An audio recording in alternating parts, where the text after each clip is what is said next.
Ah, yes. Spring.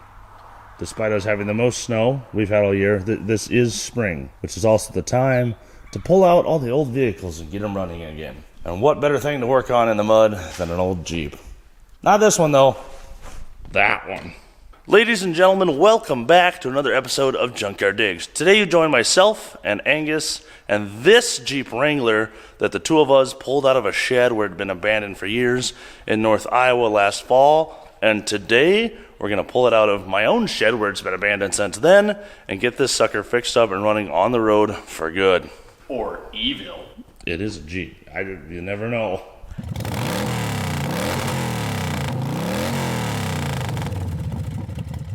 All right, let's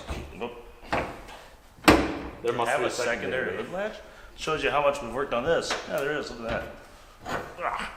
All right, this thing's been sitting for a number of months. If you guys remember last fall, Angus and I, as mentioned, pulled this out of a shed in North Iowa, the same farm that all the Pontiac GTOs came from. We put a fuel pump in it, got it running, put an alternator on it, capped off the brakes maybe. I don't remember. I know they need gone through. And I'm pretty sure this also needs a head gasket. Yeah. So that is our goal for today. Because I like this little thing. It's actually in pretty good shape. And I would love to have some fun with it. And what better time of year to have fun with it than in the spring when it's, half warm, half cold, and full muddy.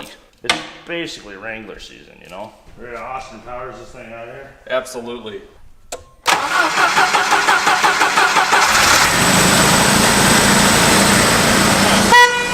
Horn.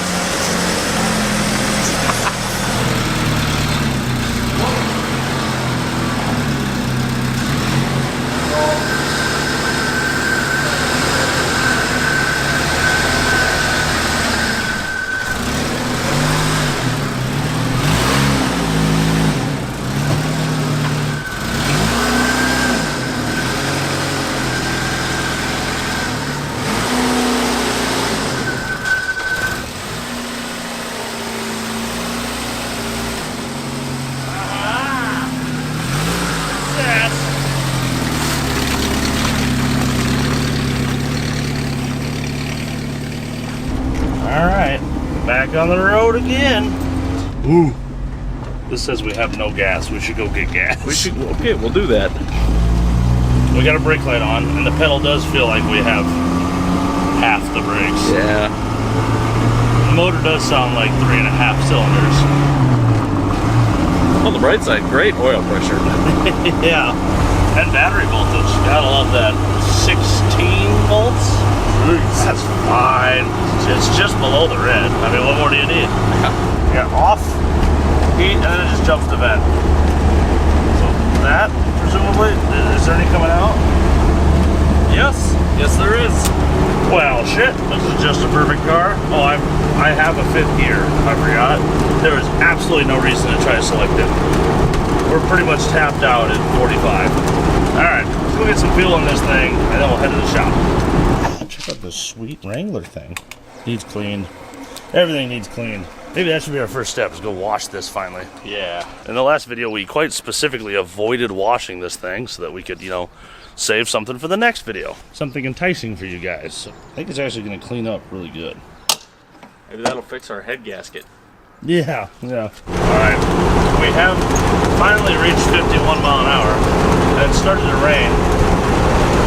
The wipers don't work for the shit. The blades are bad. Oh, I got them to park. But the main problem I'm having over here, if you can see it, no, stop it. Hey, there we go. I got it. I can't see shit out of this thing. I got tired of bending over to look below the wiper. Turns out these seats go way back. Can't reach 3rd gear, but who needs that? Oh shit, train track. Too late. Well, that was underwhelming to say the least. How come that was smooth? If you drive down a freshly paved road, it finds bumps that don't exist. Like, it doesn't hit a bump front and rear. It radiuses each one. It goes woo, woo, woo. But the train track's fine. I guess you gotta run over larger obstacles to really get the suspension on the Jeep doing anything for you. Yeah, like pedestrians. Do you want me to hit 3rd for you? Yeah, that'd be great. The pitch change of what I can see. Boy, we must have had a headwind. We're doing 53 now. Slow down, it's dangerous. let's go get this thing a bath. All right, bath time. A little pre-soak action going here. Hopefully this isn't that uncanny valley that we crossed through and then it goes, oh, it's a shiny rust bucket. See what we're dealing with.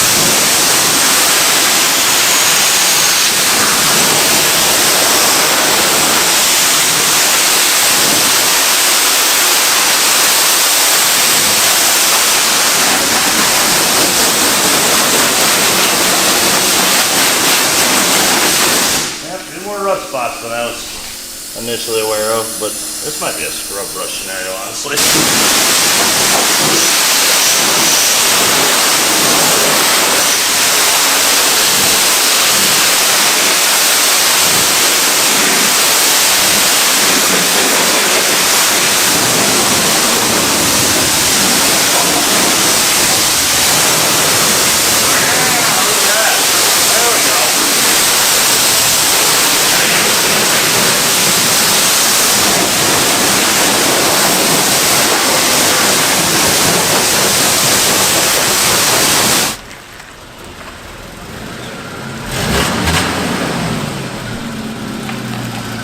Look, hey, it's got some rust in it.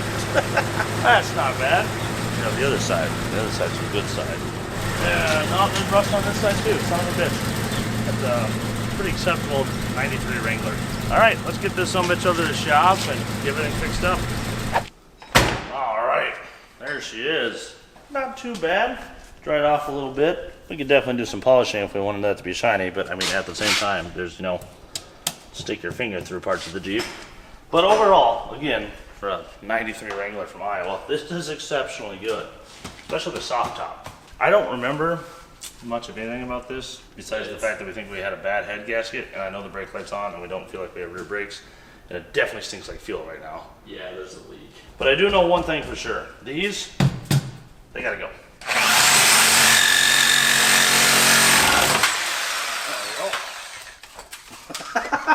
What? Okay. It's adjustable.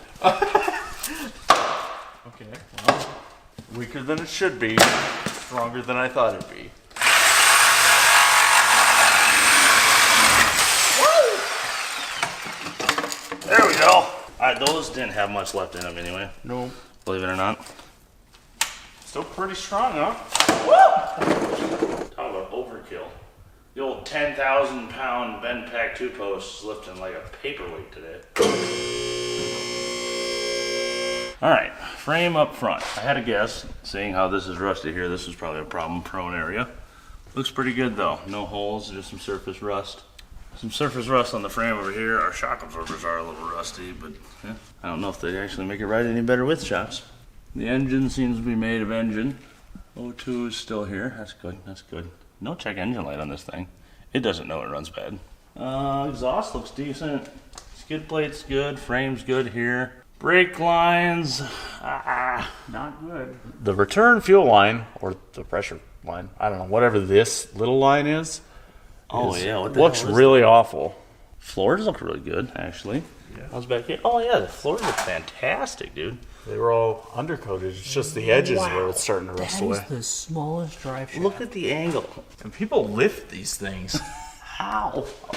With a lot of driveline vibration, I imagine. Yeah, no kidding. I Oh can't my- believe we don't have it already. The front drive shaft is longer than the rear by a lot. By a ton.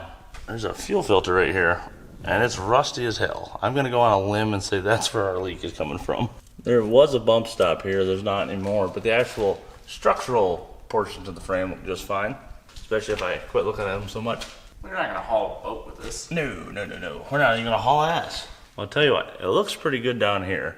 Let's drop it back down and run a compression test on our motor so we get all of our parts ordered if we have to do a head gasket. Yeah.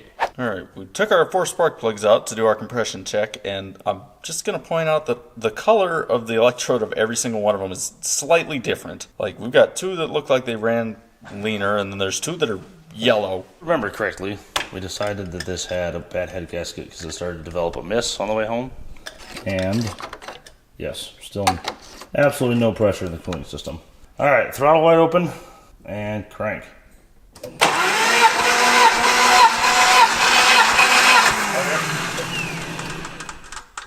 140, I'd say. I've never understood why that makes that much noise. When I was a kid, my dad told me it was oil falling onto hot metal. Wonder if it's lifters bleeding down. It kind of sounds like metal contracted. I know, like a rocker snapping as it... Maybe. All right, cylinder 2. Yep, 150. Better than number 1. All right, number 3.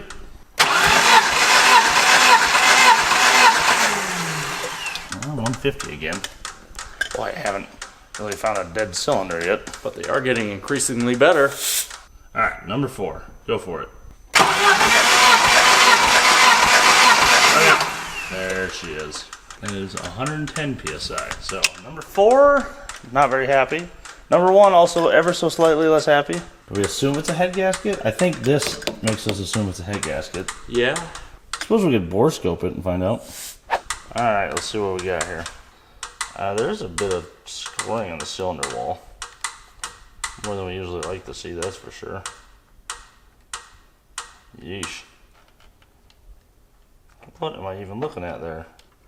Is that carbon or is that like missing piston? I'm not gonna lie, from this angle it kind of looks like missing piston. Well, it kind of looks like we can see around the edge of the piston, right? It does. They sure don't match from side to side. Yeah, I don't know, man. That kind of looks like a piston issue. Let's look at another one. Hey, that looks a lot different, doesn't it? It does. Number 1's nice and clean. There we go. That's gotta be valve train making that noise, I'm sure of it. As it's slowly losing pressure but snapping into position. I wonder if that ticking noise is a sign of like sludge. Because like all the motors we build and shut off, they just dead silent. I could be convinced. Did I just discover something huge? It looks like a snowstorm. I was just gonna say they're what, 2 mile an hour short of going to Plaid. I mean, it's not. It's not the dirtiest motor we've ever seen, but it is pretty dirty in there. This piston is missing part of that piston. I'm sure of it. Oh yeah, look it up here. Yeesh. See all the damage on the cylinder wall right there? Mm-hmm. We have a head gasket issue, but I don't think that's our only issue. I think that's a byproduct. That is not the root cause. It's not the root cause. By the way, if anyone wants to know what bore scope we're using, there's a link down in the description where you can buy it on Amazon. It's kind of tricky to find this exact one because this is the one with 2 cameras. It's got one on the end, obviously. There's also a camera that looks 90 degrees out to the side, and I can wiggle it around. It's real nice. This is a test long TD 500. There's a link down in the description. It doesn't cost you anything extra, just gives us a little kickback. Okay, well, do we start on the motor then?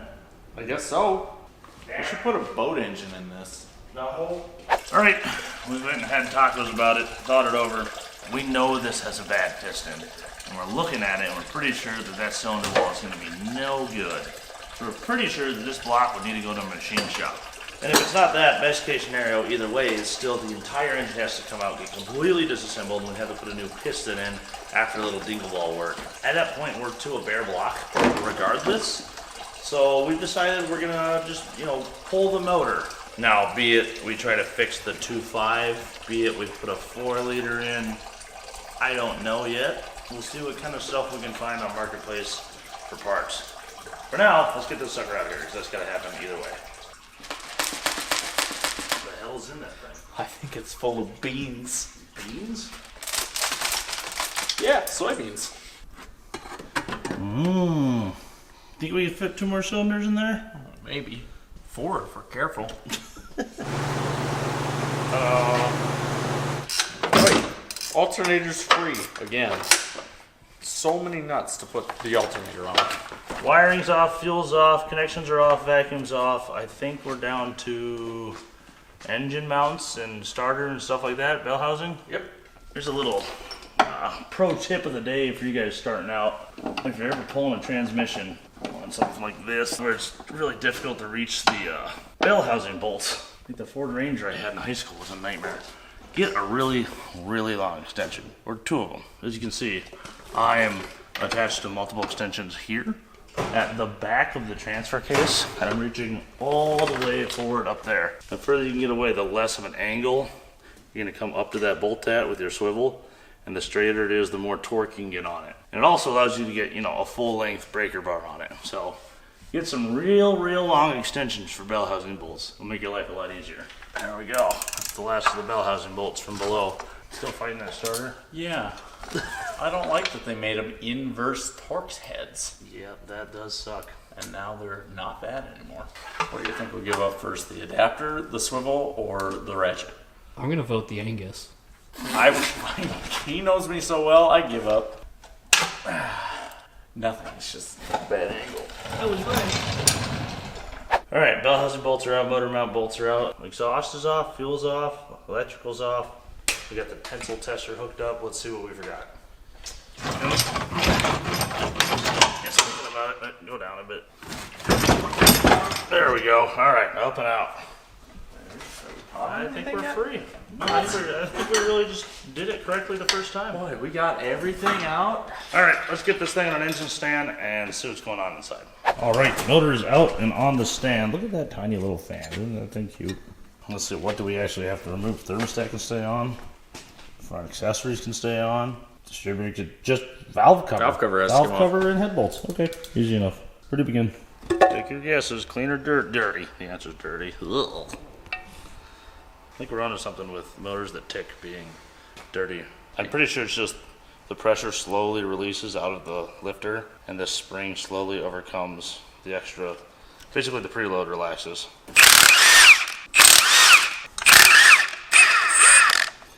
Alright, go for it, sir. Okay, let's see what we got. Number 1, looks fine. Very shiny on the walls. Number 2, fine. Number 3, fine. Number 4, where's the other half of the piston? Look how undersized the whole piston is for a cylinder. That's It's like real you fun. could measure the play in the 16ths, and there should be absolutely none. There's a pretty good ridge right there. There's a bump that you can feel with your actual tip of your finger, not even your nail. It just goes thump. Yeah, look at that. Yeah, that thing is not supposed to look like that. It does kind of look corroded, as if it had, you know, coolant on it, but at the same time, it looks like it melted the way the whole damn thing's gone. Well, shit. Now what? Well, we could tear it all the way down, send it to the machine shop for 3 months, Or we find a 4-liter. What's FMB? fuck me, Dodge. B. Oh, fuck me, Dodge. Alright, let's go see if we can find ourselves a motor. We'll see you back in the morning. Oh, good morning. As you can see, we've got the Jeep outside, soaking her down, getting ready for a bit of a bath. Besides that, we've learned things. We're more well educated now the hard way. There's denial on there. Last night, Angus and I drove an hour, picked up a 4-liter for $200 off Marketplace. Things were looking like they were going to go well. It was around that point that we discovered what probably all of you have been yelling in the comments all along. Can't exactly easily swap a 4-liter into one of these. We especially realized that when we put them next to each other and realized the bell housings look absolutely nothing like each other. And after a bunch of research and actually finally finding someone who knew what the hell they were talking about in a Jeep forum, we've learned that this is an AX5 transmission. The other one's an AX15 transmission. You might see how those can be confusing. The AX15 has a different bell housing and a different starter style and goes behind the 4-liter. The AX5 goes behind the 4-cylinder and still brakes. So definitely can't put a 4-liter on that trans. It will just turn into powder. And we also essentially can't very easily in any way, shape, or form put a 4-liter into this Jeep because it would be an entire driveline change from the ECM all the way to the drive shafts. Everything has to get swapped over for the 4-liter, and you have to re-weld in different mounts for the engine mounts. So with that being said, we're gonna leave the 2.5 in it. Seems like a pretty good option, all things considered. But there is one huge problem to that. We don't have a good 2.5, as you saw yesterday. So that's where we are now, is right where we were yesterday, but looking for a much less powerful engine to put in. Yay, seems kind of backwards, but hey, Jeep things. Guess we can do brake lines and stuff in the meantime. Yeah, and we still have that fuel leak. Oh, that's right. Funny, I don't smell that today, actually. Must run out of gas.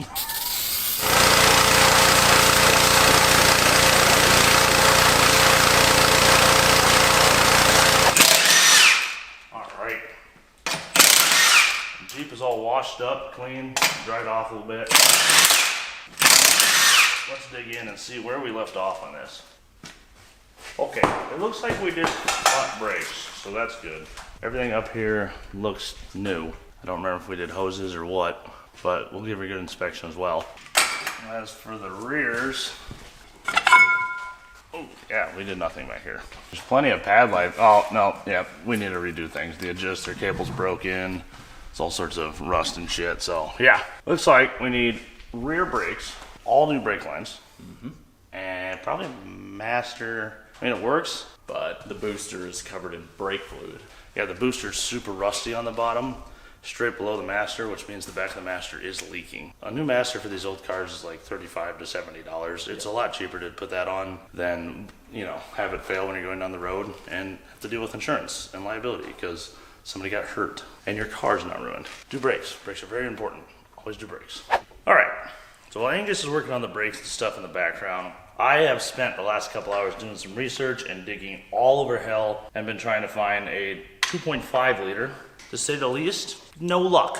Apparently these, not super easy to come across, which sucks. So I think we are now at the point of this is gonna be the motor that goes back in. And hopefully I can convince a machine shop to punch 4 holes out as fast as they possibly can and get this motor back sometime next week. That ought to go great. But in order to even start that process, we have to get this engine apart. So let us do that. And to do that, I'm gonna be using this guy right here. This is the Bolster bolt organizer. You see us use these in the shop all the time. We've got a green one sitting over there right now. This is their old blue design. They still make these. They're still fantastic.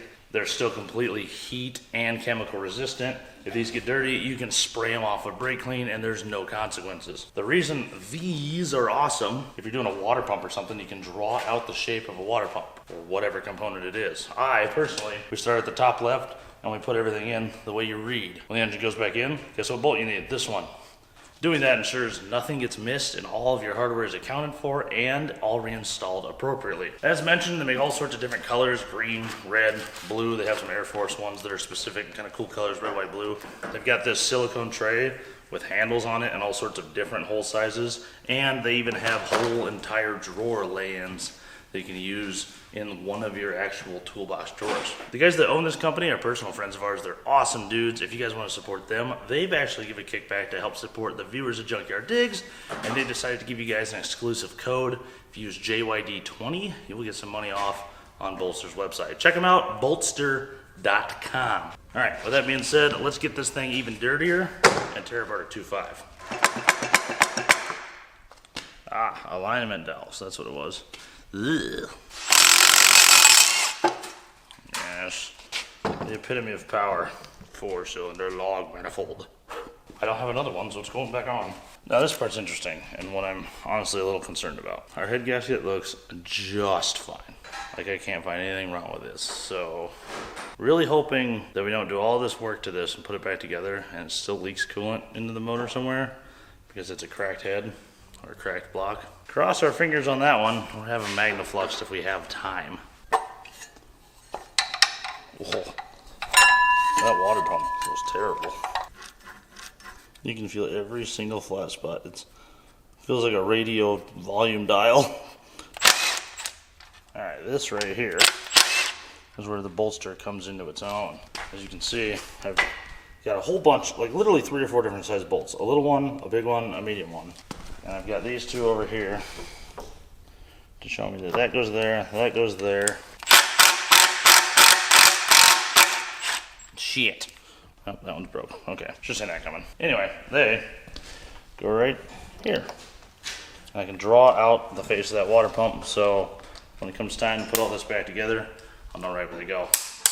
They're also really nice because if you have a project you don't get back to for a few months, you can just throw this sucker inside the car, and when it comes time to fix it, you grab that and go, where was I? Oh, look, I laid it all out in an easy to follow pattern. Good stuff, bolster.com. One horrible water pump. That's incredible. Angus, come feel this radio knob. Isn't that exactly what it feels like? Yeah. Oh, no, I've just about got Radio Tokyo. Come with me, and you'll be maybe thrown in the trash can. You can do it. You gotta dig. There we go. Mr. Oil Pan and Mr. Timing Cover are not ready to be done with each other. Boy, it's a little dirty in there. The good thing about being a 4-cylinder is this does not take very long to take apart, specifically half as long. Alright, let's go look at our mains. Hey, that ain't terrible. There's a little wear there, but she's pretty healthy. That one looks just as good. There's a thrust bearing on that guy. Number 4. And the rear. Looks pretty okay. Alright, let's start popping pistons up. Oh, come on, you're not that dead. You can do it. I believe in you. There we go. Well, the bearing didn't stay. She's been a little hammered before. Crazy to think this 4-cylinder even had the power to do that. Ugh. That's a little more worn. Piston skirts look okay as they ever will. Rings and stuff. I mean, the thing ran. We all heard it run. It ran pretty good. It's honestly ridiculous that we have this whole motor apart. I didn't think we would be doing this. There's our lower bearing. Thing looks like a damn rainbow. They're definitely a little past their C shape because I had to pull it off there, which is a sign of them getting hit real hard in the bottom at some point, and they kind of shrink there and close in on themselves. She's gonna need bearings. That great oil pressure still. The tough little motors. Yeah. Look how loose this is in here. That should have probably spun. I can't believe it did it. God, they're incredibly out of round. Look at that. Look at that gap. That's not supposed to be like that. You're supposed to damn near force these in there. We'll go ahead and say we probably aren't going to be able to reuse those. No, maybe we can hammer them back out. Yeah, just peen the other side. We'll flip them. The other side's like new. All right, number 4, the big question mark. Here we go, moment of truth. Oh geez, that feels even worse than it looked. All right, tons of damage on the side here, as you can see. A bunch of carbon and stuff built up there. Tons of damage here and here. Just no piston anywhere. The ring is seized. Can't get that thing to move. This blew up like a damn 2-stroke. It melted the crown of the piston away. What happened here? I don't see any signs of debris. I don't know. I've never seen a failure like that on a 4-stroke. On a 2-stroke, where we're running harder all the time, you can get cylinders hot. When that happens, they either melt a hole right through the center by the spark plug, or they will burn the edges and look kind of just like this, where they just radius the crown of the piston off and it gets stuck down the rings, just like Angus's exciter did in Houghton Lake. Once it got enough heat in it and moved around enough, this ring broke free again and proceeded to reseal. So it still made, I don't know, most of its pressure. Yeah. I think still did 40 mile an hour through deep snow. Just like this one still made 100 PSI. Clearly there's something wrong there. Let's see if we can figure out what's going on with our cylinder wall. Mr. Number 4, ugh. Right in there, there is a ridge that does not catch, nevertheless my nail, it catches my whole damn finger. Like you can feel a hump. Boy, that piston did some damage to her. Off to the machine shop. See this thing next week. Work at the corn crib in the meantime since it's supposed to be warm out next week. It's looking like our better option. Yep, time for a mid-video pivot. Pivot!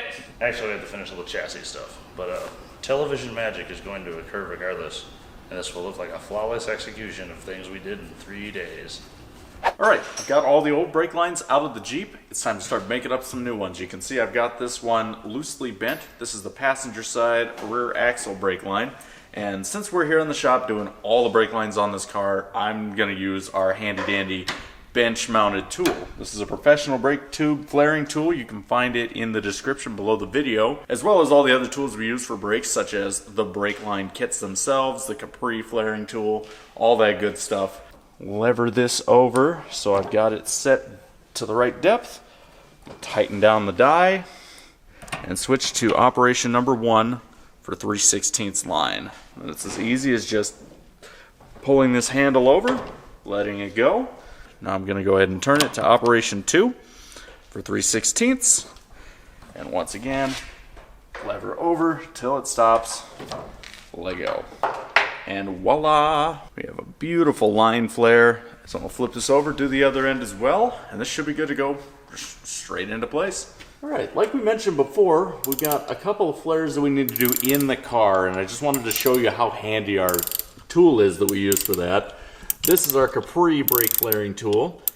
This is something that we can use with just a 17 and a 10 mil wrench to make flares in tight spaces. Like there's no way I would have been able to fish this line through all the frame connections and around everything. So I just need to flare it down here now that I've got it shaped. So you can see just how easy it is to use this tool in a tight space. I'm able to run the die in and out, no problem, and I'll be able to back it off and unclamp it easy as pie. So one more operation and this brake line flare will be done. Hey, now would be a great time to check to make sure I have a fitting on it. Perfect. And there we go. We should have a completed double flare. Let's go ahead and throw some brake hoses in this thing and get our lines all hooked together. Well, I think I'm probably going to need more than one can of this, but hey, that looks better. And so does that little bit right there. Makes me feel a little better about the money we're spending on this thing. How are things going up here? I hate this car. Is that fun with the brake lines? Well, they ran it around a motor mount or a body mount by the bumper. I don't know why they didn't go across the firewall, but they instead ran the brake line for the side, along the front, and then over. So, you hit a deer just right, you lose brakes. I suppose I could have fixed the problem and just run it where I felt like, but you know what? Why give up the authenticity? I'm here to fix it, not make it better. Here to fix it, not make it different. While Angus has been finishing up her brake lines and stuff, I have dropped the engine off at the machine shop and then spent an amount of time on Rock Auto buying parts. I couldn't get Silverlight pistons or anything in time, so we got whatever the hell Engine Tech pistons are. I don't know. We'll figure that all out as we go. Alrighty, moving on to our rears. All our parts have arrived finally. What you got here, Mr. Goose? I heard a oh no. Yeah, I got our rear drum mounted up on the Benpack Ranger brake lathe. It's just a touch maybe out of spec. Oh Lord. Oh. Yep, nope. Did we take this off with a tractor and a chain? You gotta wonder. Because it's bent. The face is true, but the rest of it's wobbling around. That thing is junk. Yep, that's hot garbage. All right, well, I'll go see what O'Reilly's has. All right, so I've been working on our brakes. I got this one stripped down, and I got distracted and grabbed a putty knife because, it's hard to stare at this while you're bolting parts that are worth money that you can still return onto a vehicle. This thing isn't that bad. I've said that before, and I still stick with that versus a lot of other Jeeps in the area. It still looks like a Jeep. There's still metal below the stripe. That's pretty good. It's pretty good. But this is why we're trying to buy the cheapest version of each part that we can find. Anyway, I've been coming through here, and I found this big hole right here, and I stuck my finger up in here and went, oh my God, it's just level full of stuff. So I thought, okay, all right, I'm gonna do it. I'm gonna get the garden hose, I'm gonna try to flush these frame rails out because they are a boxed frame. They are completely square, which means they're just full of everything that's flaked off or blown in. On doing such a thing, I came back here because I noticed there's no hole for this to drain out. It just stops, so I hit it with the drill bit, and as soon as I touched it with the drill, the whole drill just punched through. Stick your finger up here. Oh, it's still wet. I don't like that at all. It's completely full. That is a humongous hole.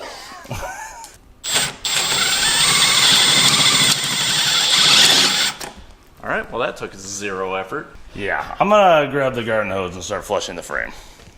If we don't, we'll get 2 years out of this, and this thing will be completely cheese. On the bright side, I don't think the value is going to go down. Why are they selling for like $3,500? I don't know. Like, we should be able to do all this, come out of this around $2,500 and still make $2,500 after I drive it for a summer and have my fun with it, which is ridiculous. Or it rusts in half.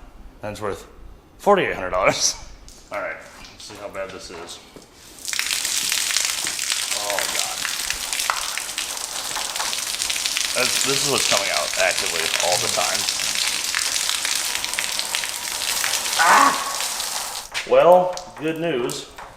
If the engine repairs we make don't make this exceed 55 mile an hour, the weight savings that we're gaining from this should. Well, I'm soaking wet, but the inside of the frame on this vehicle is now without mouse nest and all the rust and all that. And if you're curious just how much came out, that much.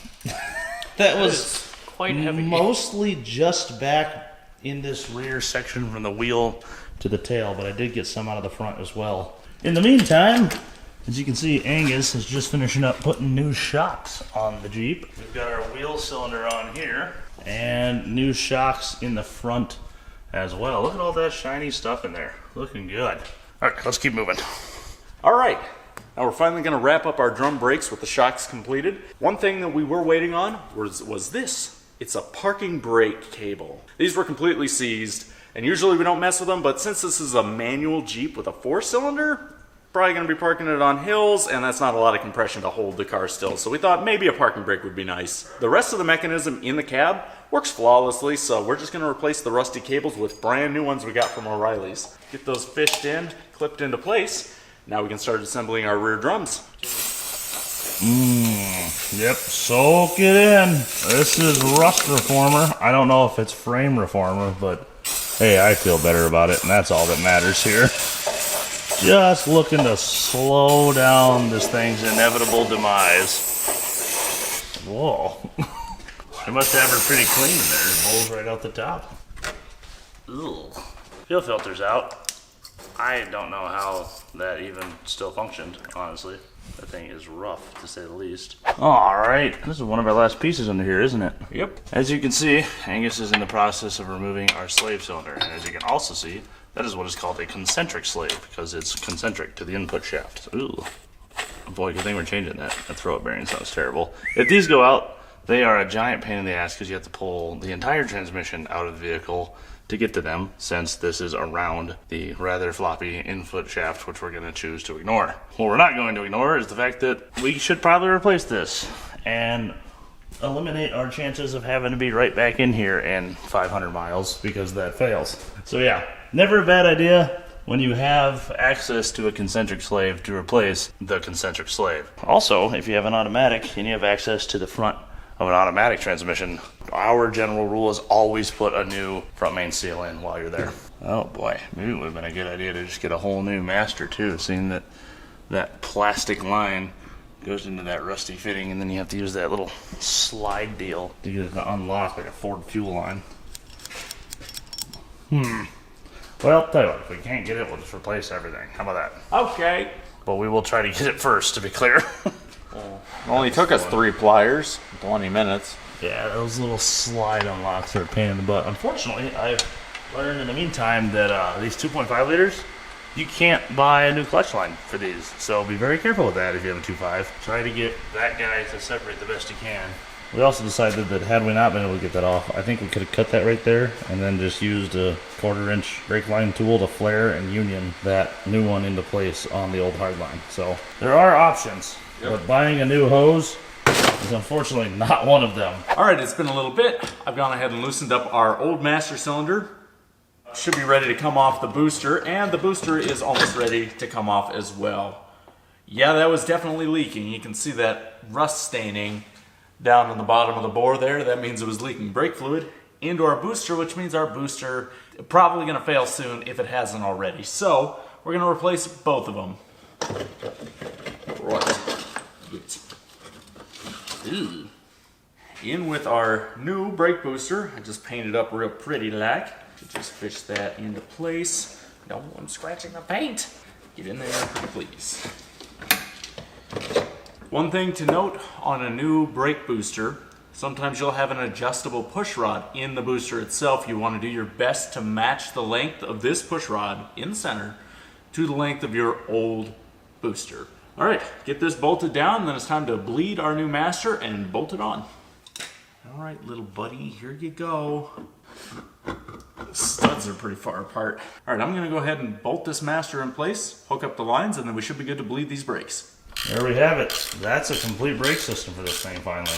And actually, that's also the last piece we have to bolt on. At this point, we're just waiting on the actual engine to get back from the machine shop so we can get the new pistons and everything in it and get it sitting right there where it's supposed to be. And with that being said, that's exactly what we're gonna do, is wait for the motor to be done. Yep, and so now we're out of a job. Yeah, I do believe it's supposed to be warm next week. We should probably go work on a corn crib. I think that's a great idea. Indeed. We'll see when the motor's done. Real quick, a pause to talk about the sponsor of today's video. Today's brought to you by Raycon and their new bone conduction headphones. Mother's Day is coming up, and what better thing to get mom than, well, honestly, anything from Raycon's extensive line of wireless earbuds. And what I have with me today is their new bone conduction headphones.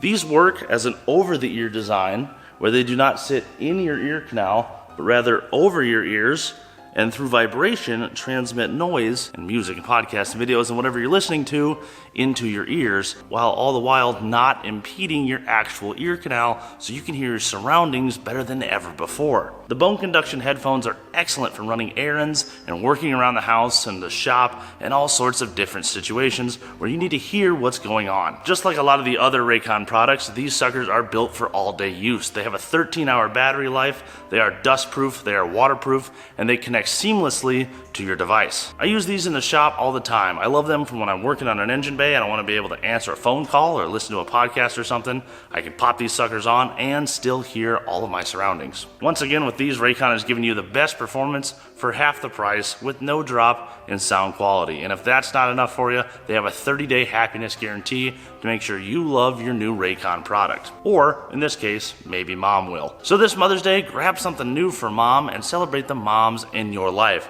Go to buyraycon.com/JYDBC for 15% off the new bone conduction headphones. Once again, that's buyraycon.com/JYDBC for 15% off. All right, let's get back to the video.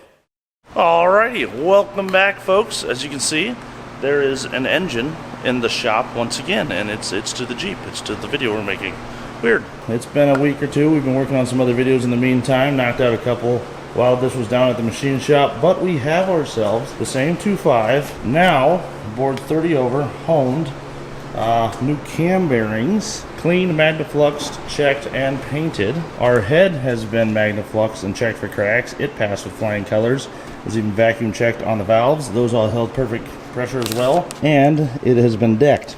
This way we can ensure it is true and flat once again. And we're going to have a perfect head gasket seal on here.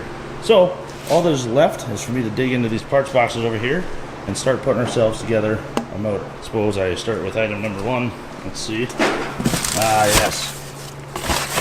New pistons. Boy, those Rock Auto pistons look really nice.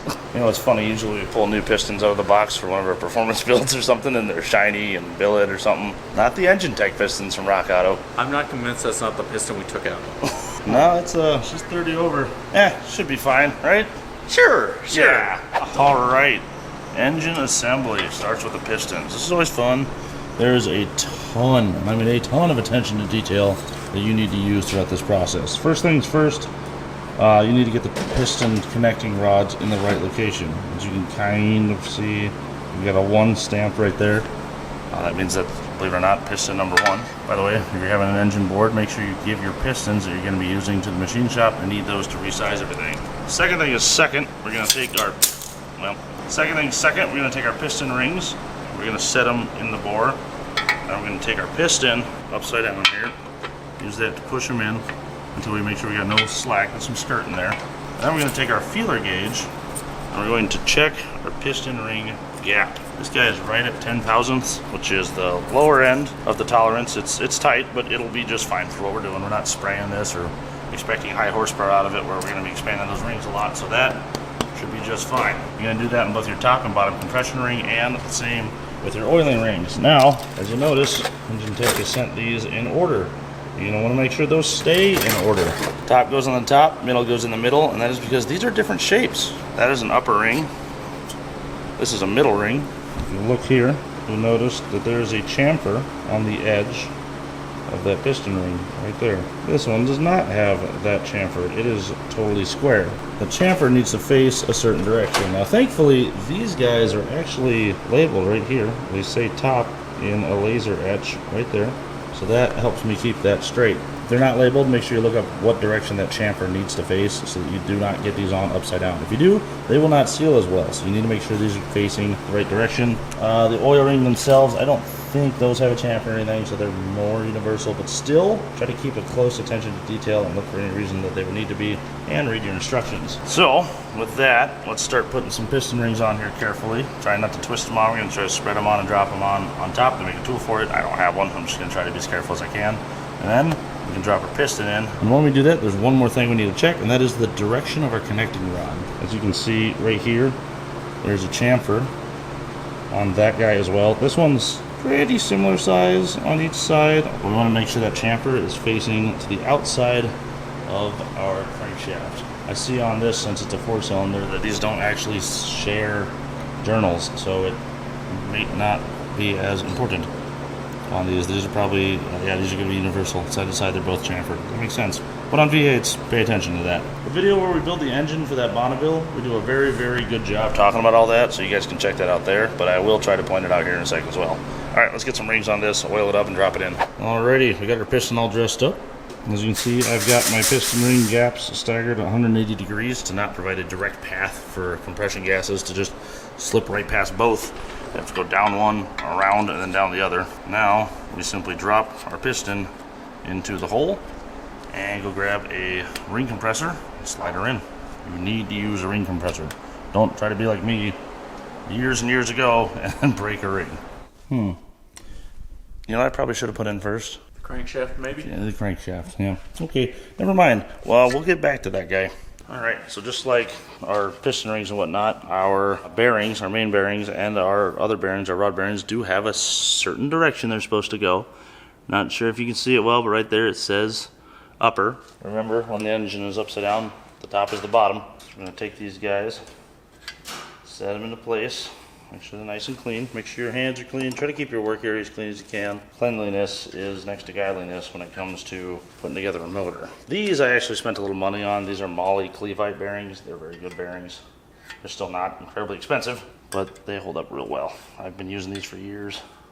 Everything's off Rock Auto. Doesn't take much to build a normal engine, which is definitely something we don't do often. It's just a regular rebuild. Now, if your machine shop hasn't done it, you need to make sure you clean out all these oil passages and stuff that oil is going to flow through. The machine shop we use is a really good set of dudes that know a ton about all this. They've already gone through it, done all that, and saved us all the time there. What used to be Midwest Cylinder Head in Nevada, Iowa, which is now the Arnold Motor Supply Machine Shop. Those are the guys we go to. They're a bunch of local guys around here who are really, really, really good machinists and know a ton about everything. Every time I walk in there, there are no two motors alike. There's a 400 Pontiac next to a Cummins ISX, next to some giant John Deere, and then a 2.5 Jeep, and then a semi-engine. Like, they do everything, and they're really good at what they do. So if you're in Iowa and you need a machine shop, I highly suggest going out there and tell Tim I sent you.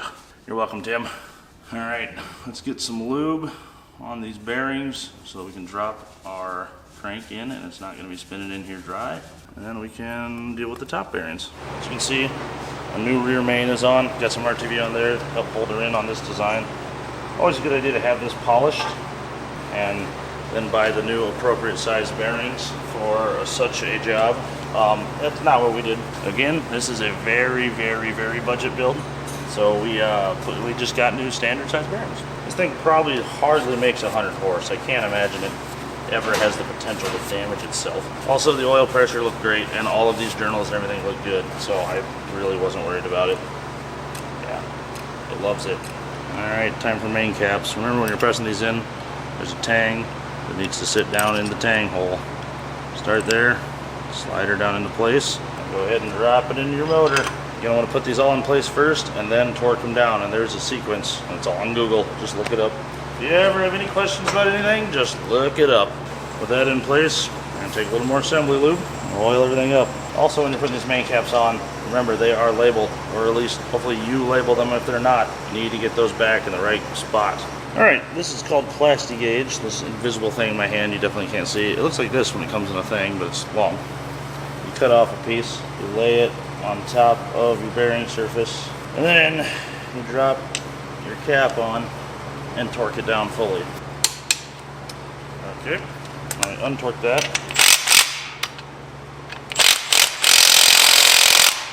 And pop our cap off and look at how much our plasti gauge has been crushed. The width of the gauge is going to tell us our clearance between material. Looks like we're at, I'm going to say just over 0015, which is 1.5 thou. And according to the internet, 1.5 to 3 thou is about what these want. So we're on the tight end. I'd say we're like 0017 if I had a guess. So, I mean, we're gonna have oil pressure. Show clearance, right, Angus? Oh, that's right. Oh, yeah. All right, let's get all these main caps torqued into place, and then we can slide that piston in and start doing rod bearings.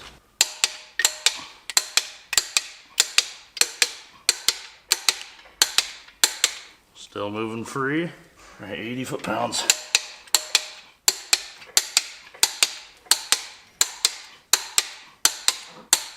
Never a bad idea to double check that torque sequence. Make sure no one has settled. I got a touch out of that one. All right, there we go. Crankshaft is in, everything's torqued up.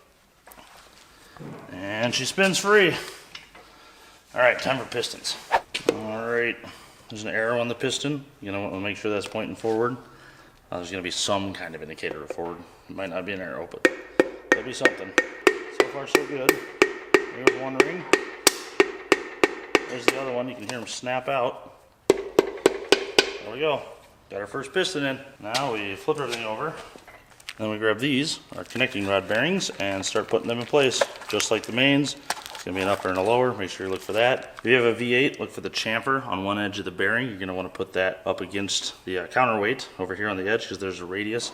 In our case, inline 4 and this specific type of setup, these are identical on both sides. They are the same exact part number and everything. So we're just gonna throw them in. And much like we did on the crank, I am going to plastic gauge this, make sure our clearance is good, and we can start assembling everything. Oh, one thing I should mention about these, remember how we mentioned that these were really hammered and they were just falling out? There was all that slop. This is how they should go in. This is how a proper rod bearing should look. You set the tang in, and you press into place, and what do you know, it holds itself. If you have a set of rod caps that do what these ones did before, you should take those in the machine shop and have them confirmed that they're still round, because they can change shape a little bit and get a little goofy. And if they do come out of round ever so slightly, the biggest problem is when you put them back on the crank, they pinch in certain spots and they will keep the motor from turning.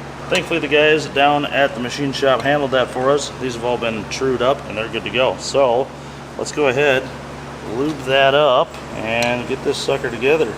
Make sure our cap's still clean, t-shirt clean enough. Now we'll slap this together. We can go ahead and torque this down and keep moving all the way through and get some pistons in this motor. All right, there we go. 4 pistons in place. Everything moves smooth. Our clearances are good. Everything's torqued down. We're good to go. Next up, I'm gonna put our camshaft in, and then we can do our timing cover, our oil pan, roll it back over, drop our lifters down, bolt our head on, valve train, stuff off the side, and we're good to go. This is the meat and potatoes. After this, it's just bolting shit on. Alright, good luck in there. I mean, again, I suppose. Round 2, Mr. Camshaft. Alright, it moves pretty damn good. Alright, next up is our timing chain and then our timing cover. And it's just a bunch of gaskets and RTV and all that. We really need to get this sumbitch done, so let's start hauling ass. Alright, been a couple minutes. As you can see, our brand new timing set and the timing tensioner is on. If one of these on, make sure you turn this little tab. It releases the spring, otherwise it doesn't do anything. Alright, time for the timing cover. As you can see, I got a new Pro gasket in here with a little bit of RTV on each side. There is a wear block inside here that we've replaced as well. There we go. Now before we tighten down our timing cover, just like any motor, we're going to take our harmonic balancer and try to center him the best we can in our, there we go, in our seal on the front. So as you can see, there's a lot of movement. If I don't get that centered, there's no way in hell that front seal is ever going to last. These are definitely appropriate harmonic installer tool. What I'm looking at is that fold right there where the seal meets the harmonic balancer.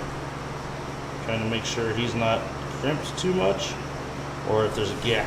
So I'm trying to find a happy medium here by moving this around until that looks good, and then I can tighten this down. All right, let's knock that out, and then I think we're ready for lifters and a head. Moving right along here. Got our oil pump on, he's all cleaned out. I also threw some assembly lube down there and made sure the gears had some lube on them so that he'll pull oil pressure as quick as possible. Last thing on the bottom of the motor is our oil pan. We've got this real nice Velcro rubber seal. Line him up, still put RTV in our corners, but that right there should be the bottom of the motor. Let's get this sucker bolted on, roll it over, and put a head on. All right, been a couple minutes, oil pan's on. Got our timing cover and water pump, new water pump all painted up. And now we're dropping our lifters into place. With that being said, I should probably show you what Angus is up to over here. He's been cleaning stuff in the background for me all day to keep things moving. I made a mess. Right now, he is disassembling and cleaning and emptying out lifters.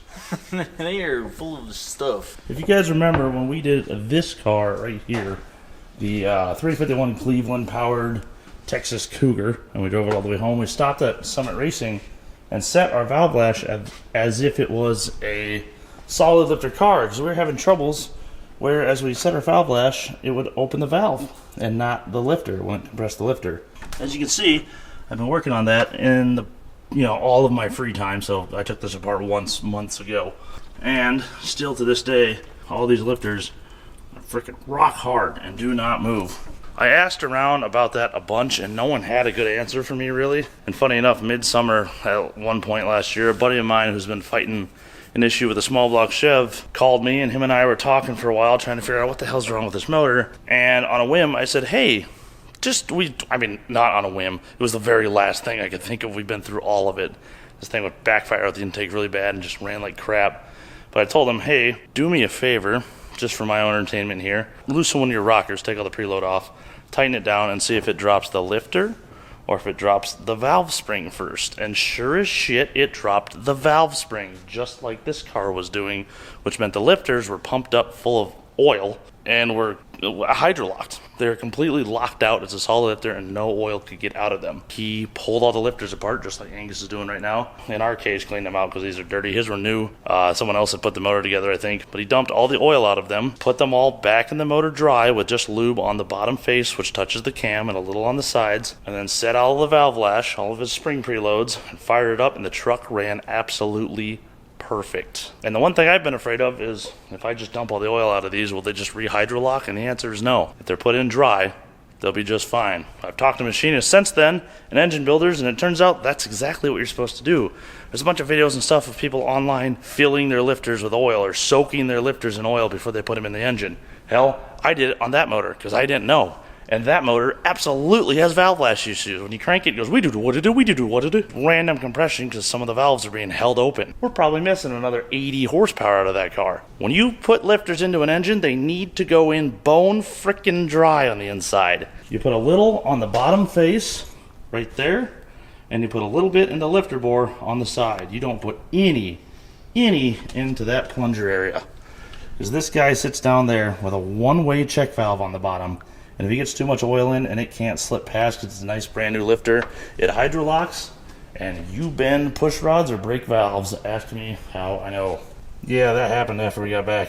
That's why the Cougar hasn't driven pretty much immediately since the video. Are you sure that's not the 7,000 RPM shifts you were doing?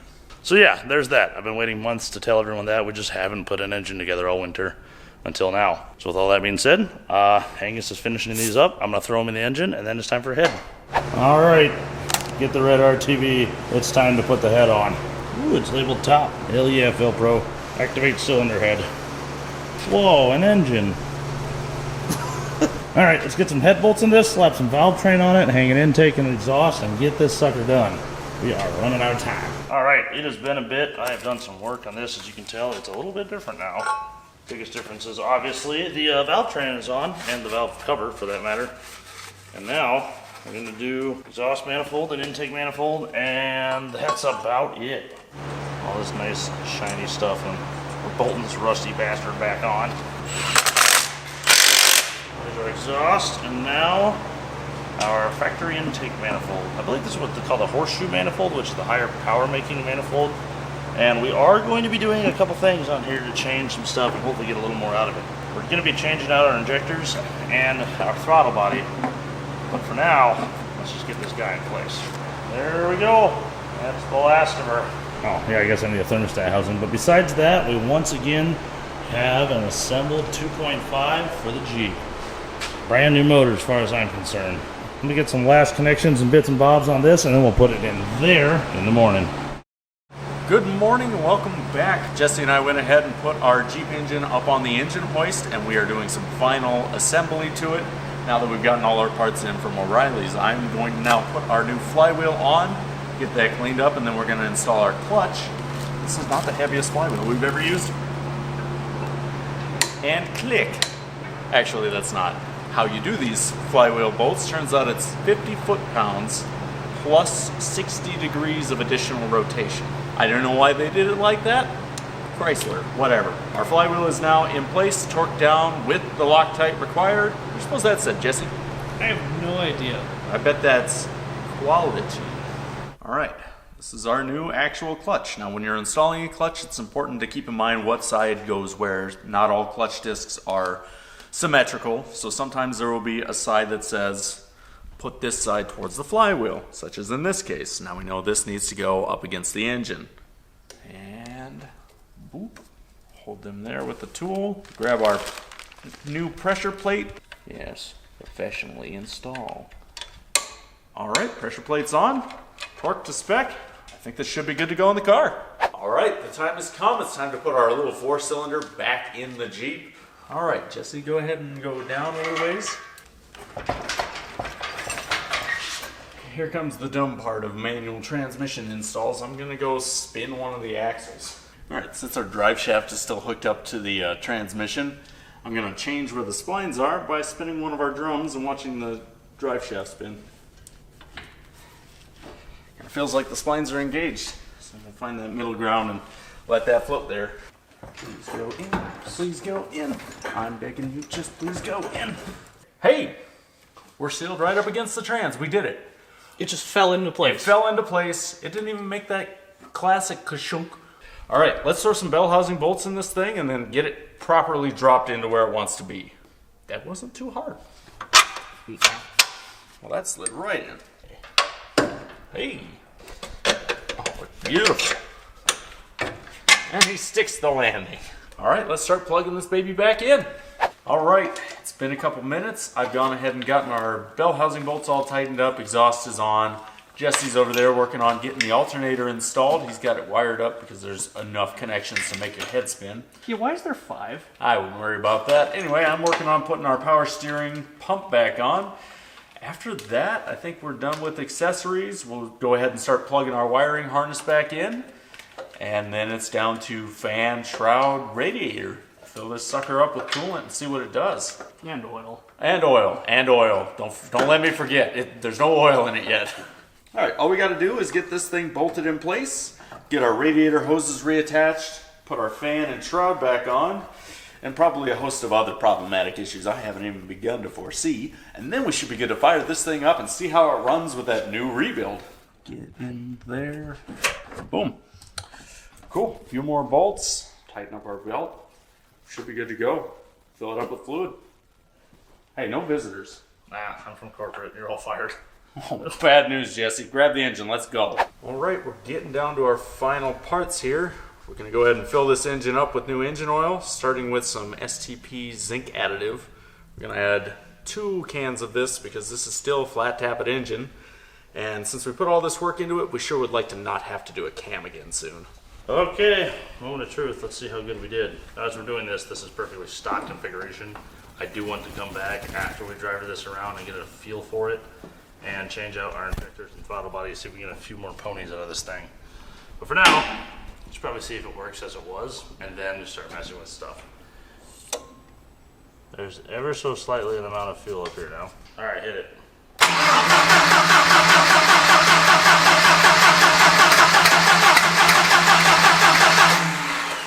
Good. Forgot to move the distributor. Go ahead.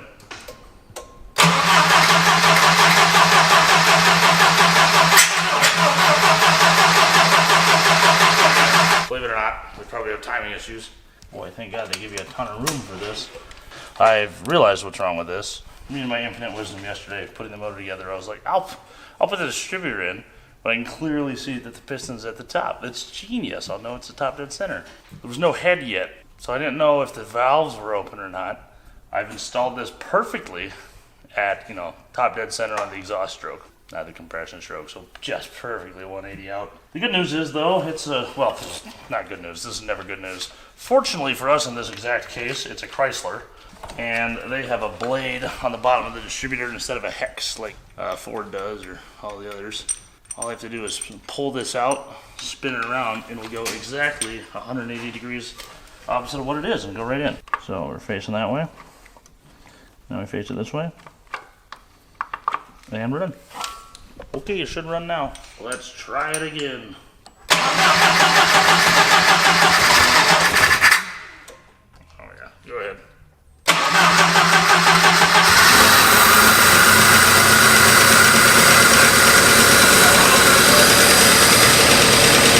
PSI.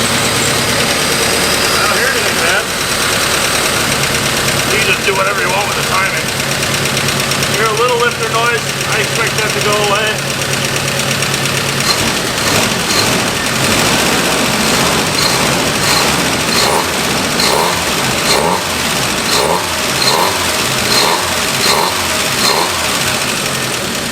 Wow, that's a lot better.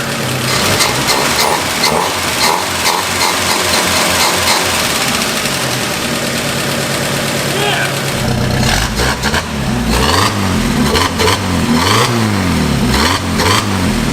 Oh, it is significantly more powerful. It's snappy now. I never did that before. Hell yeah.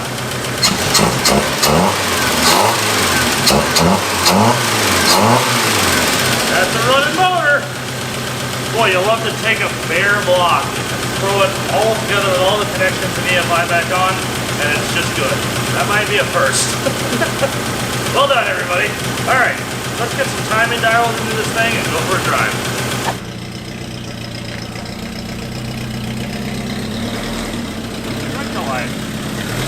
Ta-da! Check out my new wheels, man. Freshly spray painted. We got 60 PSI. Temp's coming up. Everything's looking good. Oh, the off idle performance is so much better. It doesn't like anymore. Weird having 4 strong cylinders and a little less cylinder head in the way. A touch more compression. Ooh, spicy. Yeah, probably not. No. But Mild. yes. Car. Wow, the brakes work now. What was the snap? I won't worry about it. Wink, wink, wink. We don't want to go hammering on this thing, even though our camshaft, the valve train, and all that's the same. Our piston rings and the cylinder wall are, well, new, recent acquaintances. They're making friends. They're a fresh couple. So with that being said, when your piston rings break into the cylinder walls, they take a lot of that crosshatch down and make really, really, really, really fine confetti, basically. They make super small flakes of metal that are usually smaller than your oil filter. So about 50 miles after an engine rebuild or a fresh build, you need to do an oil change pretty soon to get all that out of there. And I like to do another, like, basically 50, 200, 500, 600, and 1,000. Probably not going to do that on this motor because it's, it's not a $10,000 engine. It's a $2,000 engine. Yeah, freaking apparently. If you want to buy it from the junkyard. Did we ever mention that I called the junkyard and they wanted $1,900 for a motor? I don't think we did. That is outrageous. We redid this one for like $700-800, so. Ooh, good lord, the brakes work. The new booster's a son of a bitch. Look at the lugging power. Alright, let's see what she's got.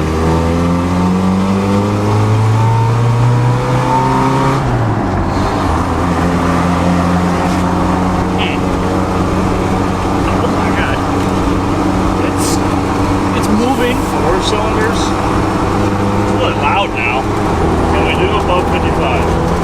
I'm still pretty hard into it. We're still kind of just doing 52. Come on, you son of a bitch. What the hell does it have 5th for still? I don't know, man. I suspect we may have a couple injectors backwards. So they might not be perfectly timed. We got great oil pressure though. Great oil pressure. But you had good oil pressure before.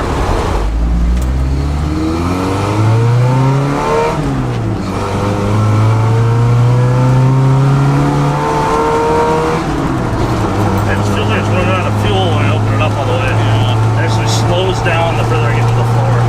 The rings need a seat in. It'll pick up a little more pressure and power. Well, that's a test drive. Let's see if we can make it better. I don't hear any back. Look at the distributor still moving.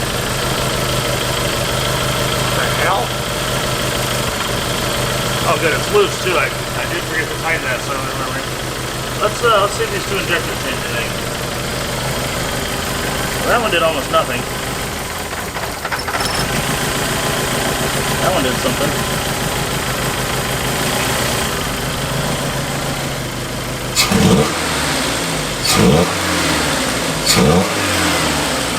Probably batch fire probably doesn't even matter. This back one really doesn't do as much. Like, watch this.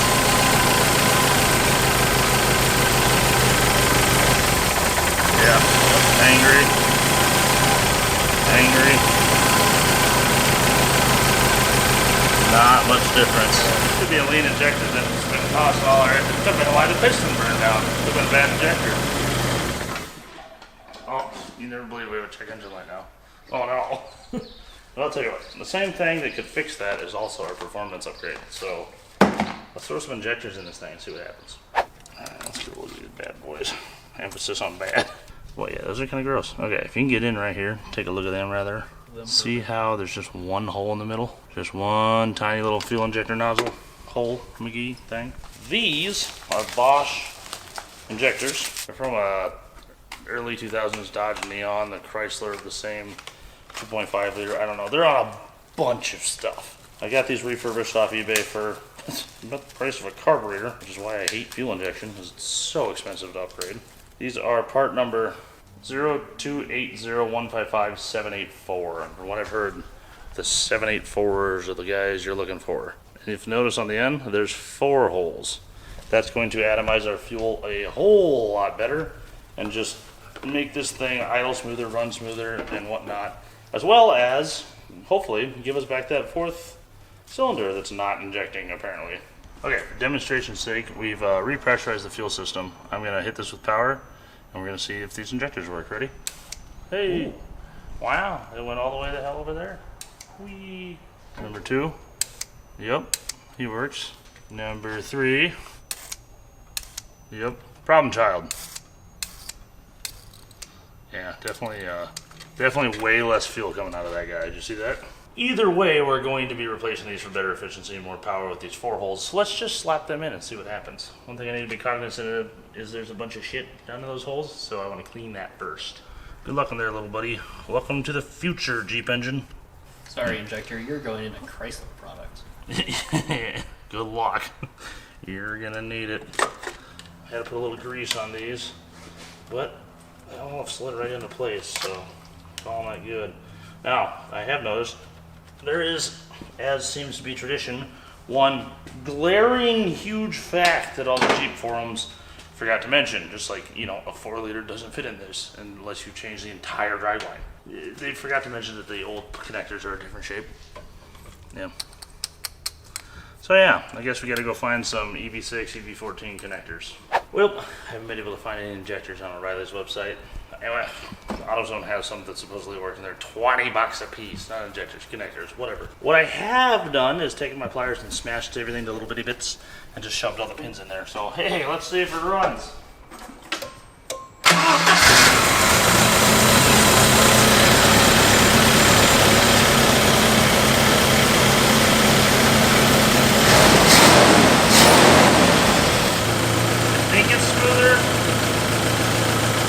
Feels like it's better on 4. Let's unplug one, see what that difference it makes. Oh yeah. Oh yeah, she's on 4 now.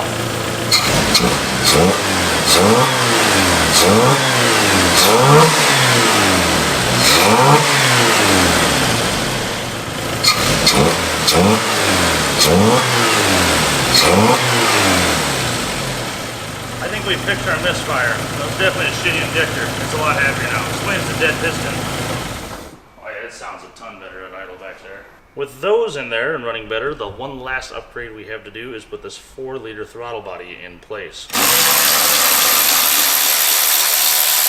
Alright, there we go. And I have unbolted and now removed our throttle body for the 2.5. As you can see, our 4-liter throttle body is significantly larger inside. And apparently, you can get these bored out to like 62 mil, and they'll make even a little more power. So, I think this is an upgrade I should probably do to the wife's Jeep. You know, the injectors and throttle body. It might help that thing a bit. This thing runs a lot better. Now, before we swap this over, there is one thing we need to do. Jesse's already removed this one.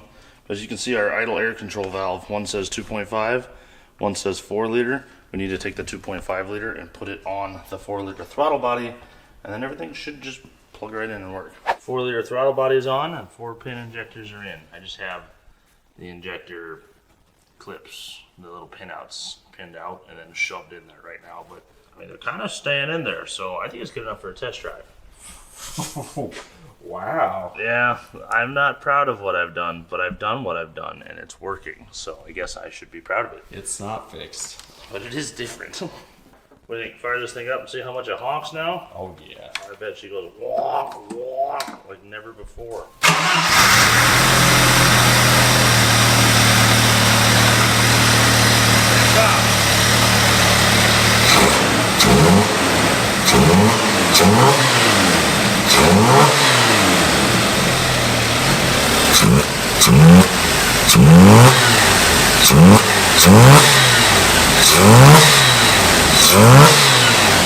That's right. There's a 30 over shaved head 4-hole injector, 4-liter throttle body swap 2.5, baby. You go for a drive? Absolutely. Do it. All right. Oh, drivability is even better now with 4 pistons and 4 injectors. Yeah, this is definitely running much smoother. All right. Can we do above the speed limit? There we go.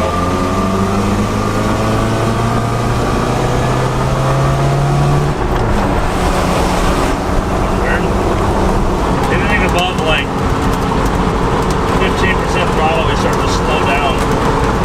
But we're doing 55. Hey, it pulls fifth finally. Yay! Running better. I'm sure I've still got all sorts of fuel pressure regulator or TPS, definitely timing issues. That distributor's just somewhere. Definitely runs better, but our power's still not there. Actually, you know what? I think the ECU maybe just needed to do a little learning. Now it's making the same amount of power all the way down, which is more what I would expect. And we're doing 55. I think it fixed itself. I'm not going to say there's a huge power improvement with the throttle body change, but it runs a lot better. It seems to burn more efficiently with the other injectors, which is kind of what everybody says. They just work better. I think we've done it. I think we've rebuilt a Jeep. We have ourselves a Wrangler that runs. Now it's worth $4,000. I was just trying to buy one on Marketplace, then it's like, $7,000. Well, what do you say? Should we go find some off-roading to do? I think we should. Absolutely. Let's do it.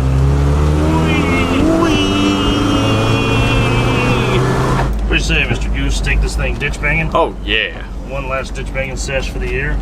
Whee! Whoa! Yeah, carve it up.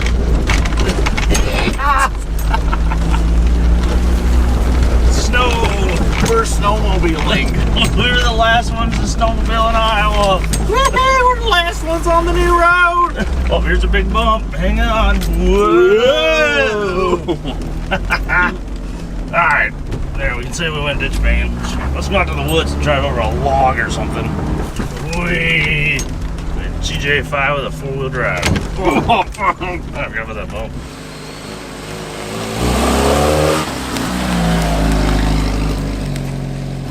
This is fun and all. I think I know what would make it better. Oh, now they pull up? Look at that. Now that's cool. Now we got all the sticks and shit in our eyes. Oh, dude. This is so much better. You're telling me I can get the camera up all the way outside of the car. So it's our lifestyle vlog. Today we're off-roading in the middle of Iowa. Not really a lot of off-roading to be done, but hey, we'll try. So watch now as I run over a stick. Oh, God bless it. Smooth like butter. So we just go for 4 low now. Sure. Sure would make this low speed stuff easier. Avast, matey. Into the down there. Oh no, All the outsides, insides. what was that? The stick grabbing my seatbelt.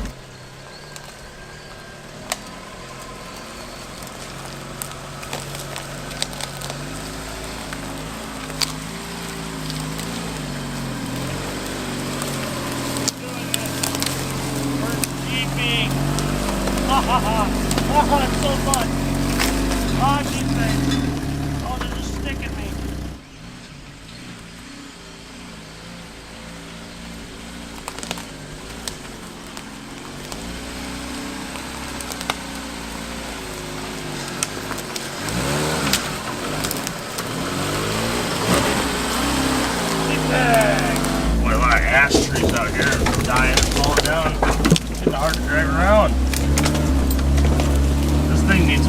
throttle pedal spring so bad.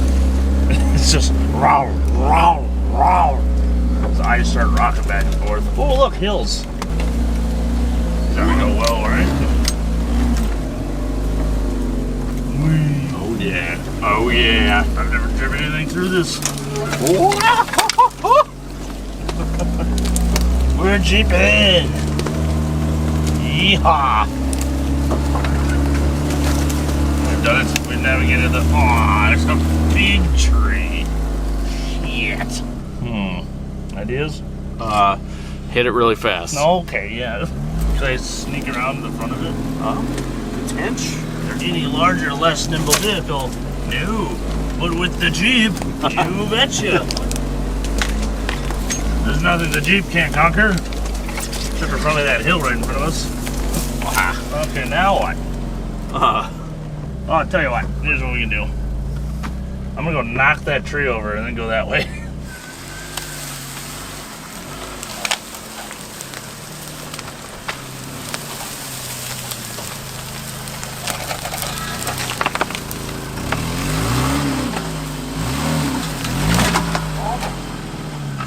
Jeep kid. Stronger than I thought it'd be.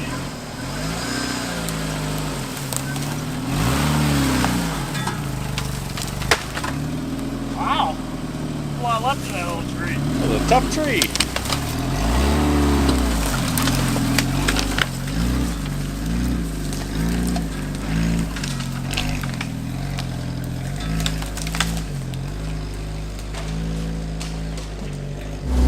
Boy, I tell you what, not a lot of terrain out here, but the trees being down have definitely made this a little bit of a challenge. A challenge the Jeep is ready to step forth and easily conquer. Ha ha ha. Get it up, big tires. I do like being able to lean out and look at your wheels. That is kind of nice. That's very nice. Great angle. Up the hill is up the hill.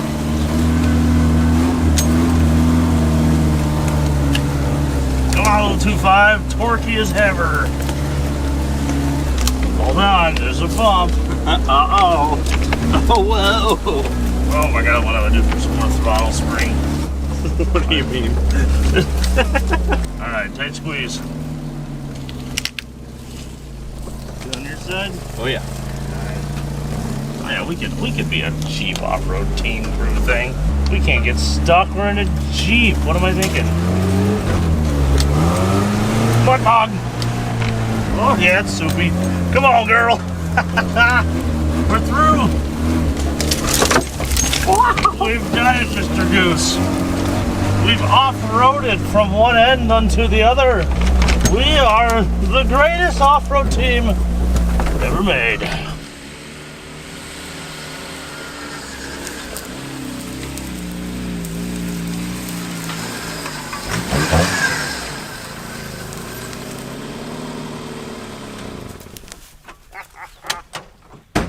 Well, how about that? All it took was discs, drums, hardware, shoes, pads, master cylinder, wheel cylinders, booster, slave cylinder, clutch, flywheel, entire engine rebuild, alternator and fuel pump in the last episode, shocks, and a few other odds and ends. Surely I'm forgetting, but with just that little bit of effort, we have ourselves a mechanically reliable Wrangler, which I think is something worth saying. This thing's pretty cool. I like it. It's definitely no speed rocket. It does do 64 as an absolute maximum for speed, which is okay because this thing isn't really meant to drive down the highway.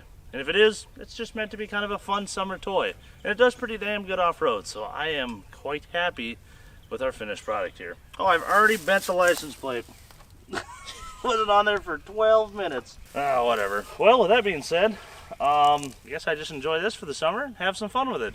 Hope you guys enjoyed this episode. Best way to support the channel is to check out the merch on junkyarddigs.com. Thank you very much for joining us. And if anyone would know what would be holding power back on a 2.5, let me know. Still feels like it makes more power at like 1/3 throttle than full.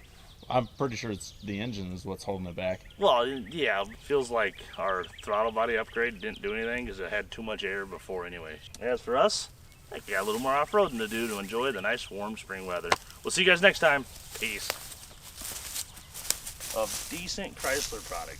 There's something you never hear me say. You all right? You feeling okay? It drove all the way over here from all the way over right over there. That's pretty bare minimum. That's like a new Chrysler record for us.